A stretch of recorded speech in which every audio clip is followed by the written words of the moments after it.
breathing. I know you got more energy than that. Come on, I need some more. Like, come on, give it to me, give it to me, give it to me. And we got more energy than that. We have women in the building, mothers. We do so much. We do so much, and we wear so many hats. And you know, one of the things that I'm very passionate about is empowering women and youth, because it's important for us to be able to build ourselves up, but then just reach back and just pull somebody else up. So today I'll be talking about entrepreneurship because that kind of encapsulates me. You know, someone said this, she was like, Dr. Oh, I follow you on Instagram. I'm like, okay, I don't know you, but thank you. She's like, but you do so much. I'm like, well, in my head, it doesn't really feel like that. And the reason I say that is because my ability to navigate the marketplace has been through trial and error, failures and successes, and then just building up from there. So I'm just going to tell you a little bit of a story and encourage us as women to be able to see how we can just do a little bit more. You know, when you think you've done enough and you've just like, okay, I've done enough, then that's just like, take a pause and it's time to do a little bit more and help ourselves grow our community, especially within the Black community. So for me, my journey started many, many years ago, and going to school is one of the top things. I know there's a lot of Nigerians in the building. You know, your parents will tell you, go to school, you get a job, you get married, you have kids. They pretty much have your life planned out for you, you know? And I was kind of going in that path as the good daughter that I was, just going in that trajectory. Of course, I had to learn very quickly that life is not as cookie cut as that. And I tell my mom this, I'm like, look, when you were raising us, I don't know how it was, because for me it was just like, everything is like, I snap my fingers, everything shows up. And I'm like, what is happening between then and now? Like, I cannot snap my fingers and things show up for my kids. Like, what's going on? You know, our parents made it look so easy. You know, they were white, blue-collar parents. My parents worked in the financial industry. My mom was an entrepreneur as well. She did a lot of businesses. But it just seemed like it was easy because everything was provided for us. And in a way, I feel that's a disservice, because right now I'm flipping the script. I'm putting my kids in the workspace. They work for me now. Like, look, you gotta work. So you're gonna work and then you're gonna eat. No, I feed them. I'm just joking. I actually feed them. Some people are looking serious. Come on. So yeah, and I'm trying to train them with a mindset of creating opportunities for themselves by doing what they love. So I encourage them. I try to push them here. Do you like it? No, okay. What do you like? You have to be doing something to begin to empower yourself to understand that first things first, I'm teaching them the importance of value. And as an entrepreneur, that's the first thing I try to teach my kids. And that's gonna take me back to just telling you guys a little bit about myself. So I started my journey many years ago, got into this country in 2005, been here for so many years, just right out of college, very ambitious, very goal-driven and everything. I really was ready to take over the world. And I came to the United States of the Americas, and I was like, wow, okay, look at world, what's going on? It just wasn't what I thought it was gonna be. So I had to quickly figure out a way to survive. And the first thing I thought it was survival. For many years, it was just survival. And how many people have ever been in that space of survival? You're just trying to survive. You're just trying to get by. You want to make that money. You get a job. You do what you need to do. You put your head down and you pay your bills. And then I'm like, okay, how long do I really have to do this? Is this really all my life is going to be? Is this, I mean, that big dream that I came here, is this all that it's going to be? No, it had to be more. So I started thinking, okay, what's the more? Okay, education, master's. Then I thought, okay, if I get a PhD, you know in Nigeria, like the higher you study, the more money you can make. That math. Okay, so we spent that money and we got the education, but I couldn't quite command the dollars. Like, I'm like, okay, what are you talking about? I mean, I have a PhD. Why am I not getting paid all this money? But that was because I was ill-educated. I did not know anything about being able to offer value in exchange for value in the marketplace.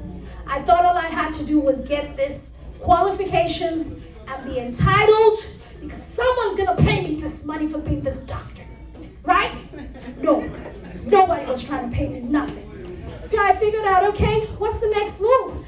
Let's go and get back to the drawing table. So as I continued on my journey, I figured out how to learn skills. I love beauty. Became a makeup artist, right? Y'all can tell. So that was what I became, a freelance makeup artist, doing that for many years, and then after that, it just became not enough. So how many people ever feel like there has to be more? There has to be more. Exactly. There is always more, guys. Listen, it doesn't matter how high you've risen. I'm sure right now Elon Musk is sitting somewhere, wherever he is, thinking there is more. I mean, even Warren Buffett, as wealthy as he is thinking there is more. So why would people like you and I, who have not even attained those levels of success, settle and just be okay? So for me, I'm never okay with doing one thing and feeling like, okay, I have this, I'm comfortable, there's always more. So my more was getting all that education, learning several different skills, and evolving over the years. So in 17 years, let me tell you the evolution of Dr. O.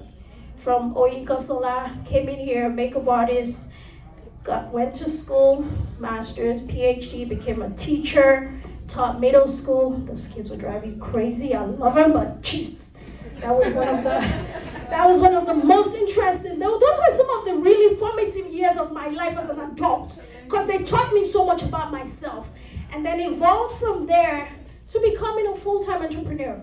Not an entrepreneur though, because I quickly learned that just because I started a business did not mean I was an entrepreneur. I had to learn. And I didn't even have anybody teaching me. But because I was so hungry, I was like, okay, this is not making sense. I thought they said when you start a business, you start making money. You're rich, you're a boss babe. All these social media people telling us we're boss babes because we have, like, y'all need to quit these lies. Like, I ain't bossing nothing. I'm just out here just spending this money, putting this, and it's like, what's happening? Somebody tell me something. And I was like, okay. So I had to now start retraining myself to go back to seeing, okay, what am I missing? And I started to connect the dot for myself. So once I stepped away from that season of my life, stepped into this new season of being a full-time business owner, which meant I created a job for myself, which meant I was self-employed, and that's where you start from. And then I said, okay, I don't want to be self-employed for long because this is not fun. Everybody else gets paid except for me. So that's not fun. At least when I was working for someone, I knew I was going to get paid. So I said, okay, what do I need to do? I needed to learn more, become more, developed myself. So beyond me becoming a PhD holder. So today when you said, Doctor, I'm like, I'm not even excited about it. But the reality of the matter is, it has allowed me to become so much more, learning about life, developing, first of all, my mind. I had to develop my mind. How many people just, investing in yourself?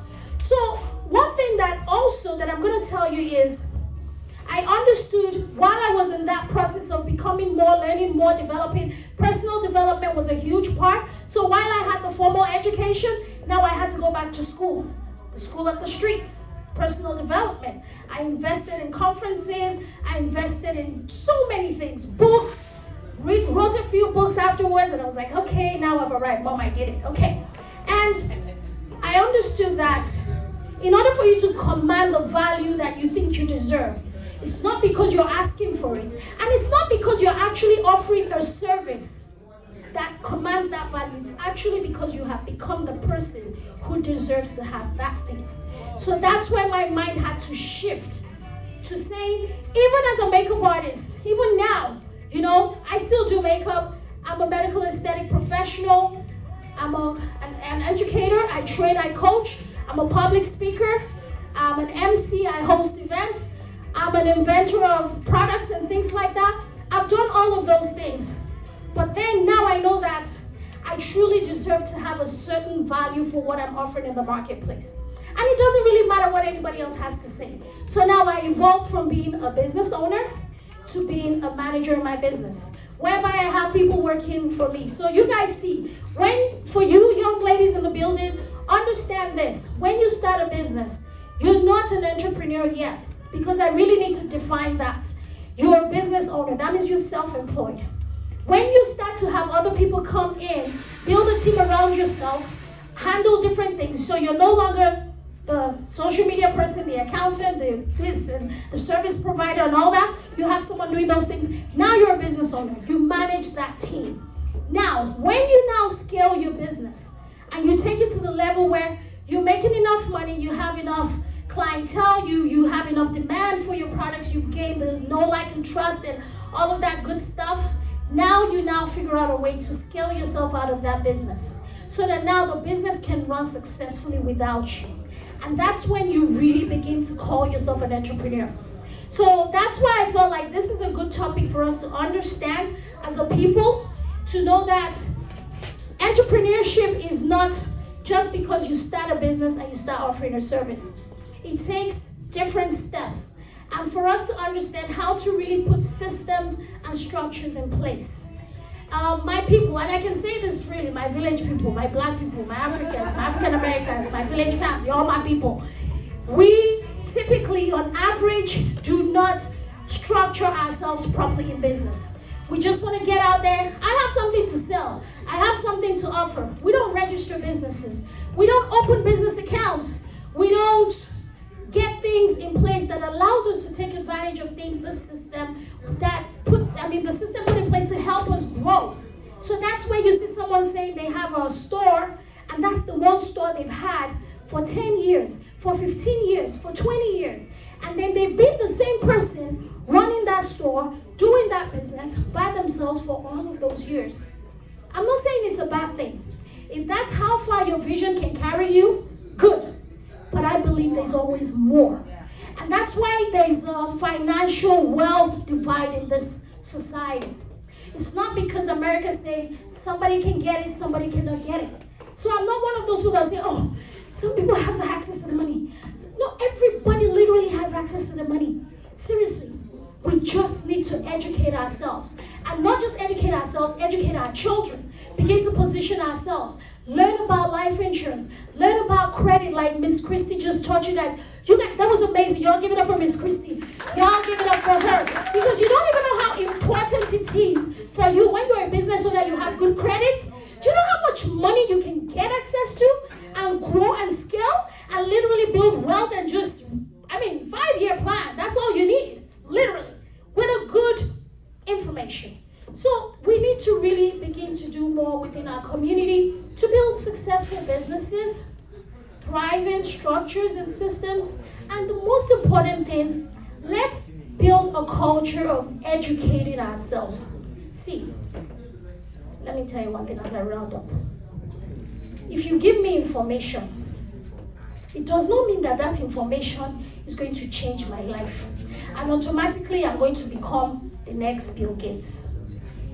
So you holding on to that information from me, it doesn't do anybody any good. Let's develop a culture of educating one another. Each one teach one. Share what you have. See, me, if I get information like, like what I heard, Miss B. See, as I'm going on social media and I'm saying, guys, listen, I just learned something new, do this. That's just the way you grow. You'll find out that the more you help more people get what they need, the faster, listen, the faster you're going to grow. That's how I've been able to do all of the things that I've done. And I'm very grateful for the privilege and the opportunity to share a little bit of my story with you. But I definitely just want to say this. Being an entrepreneur is not for everybody. You have to figure out what your life goal or vision is. And then once you write that vision for yourself, then you can map out the pathway to getting to your goal, if that makes sense. So for my beautiful young girls in the building, I really just look forward to great things for you. You can do so much. Let's help them do better. Let's empower them. Let's help them learn skills, because one thing the marketplace is looking for today is skills. It's skills. It's the marketplace of people that have skills to offer. It's no longer about all the things that we knew. It's no longer about the degrees. Learn some skills that can help you. There's so many skills right now that you don't need to go to college for. And I'm not saying, I know some friends are going to kill me after this, but I tell you, for someone who has a PhD, I am not a huge proponent of the formal educational system. I want you to figure out what it is you want for yourself, and then let's map out the pathway to get there. If it's through college, we gonna go to college.